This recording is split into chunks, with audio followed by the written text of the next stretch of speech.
नमस्कार मित्रांनो, सिने इंडस्ट्रीतून एक दुःखद घटना समोर आलेली असून एका प्रसिद्ध अभिनेत्याचे निधन झालेले आहे.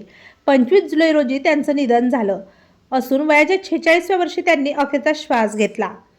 पाहूया संपूर्ण बातमी. तत्पूर्वी आपण जर तारांगण या मराठी यूट्यूब चॅनलला सबस्क्राईब केलं नसेल तर एकदा नक्की सबस्क्राईब करून घ्या. सुप्रसिद्ध अभिनेता मुरुगन पनाविला यांचं निधन झालेलं आहे. जरी आज मुरुगन आपल्यात नाहीत, पण त्यांची कारकीर्द आणि प्रेक्षकांनी केलेले मनोरंजन कायम लोकांच्या स्मरणात राहील. त्यांनी आपल्या अभिनय कारकिर्दीत बऱ्याच प्रोजेक्ट्समध्ये काम केलं. दरम्यान आता जाता जाता त्यांनी अनेक लोकांना जीवनदान देखील दिलेलं आहे. सिने इंडस्ट्रीतील मुरुगन पनाविला यांनी जाता जाता अनेक लोकांना जीवनदान दिलं. त्यांनी अवयवदान म्हणजेच ऑर्गन डोनेशनच्या माध्यमातून 5 लोकांना नवीन आयुष्य दिलेलं आहे. मिळालेल्या माहितीनुसार 21 जुलै रोजी श्री मुरुगन कोझिकोडच्या वडाकारा येथील एका नाट्यप्रयोगासाठी रिहर्सल करत होते. त्यावेळी त्यांचे ब्रेन हॅमरेज झालं. ते मंचावर कोसळले व त्यानंतर अभिनेत्याला तातडीने जवळच्या रुग्णालयात दाखल करण्यात आले. मात्र मुरुगन यांना तिरुवनंतपुरम येथील सरकारी रुग्णालयात रेफर करण्यात आलं.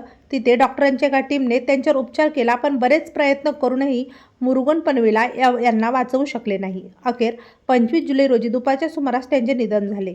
त्यांच्या निधनानंतर मल्याळम इंडस्ट्रीत शोककळा पसरलेली आहे. तेव्हा मित्रांनो, आपल्या तारांगण या मराठी यूट्यूब चॅनल तर्फे अभिनेता मुरुगन पनाविला यांना भावपूर्ण श्रद्धांजली.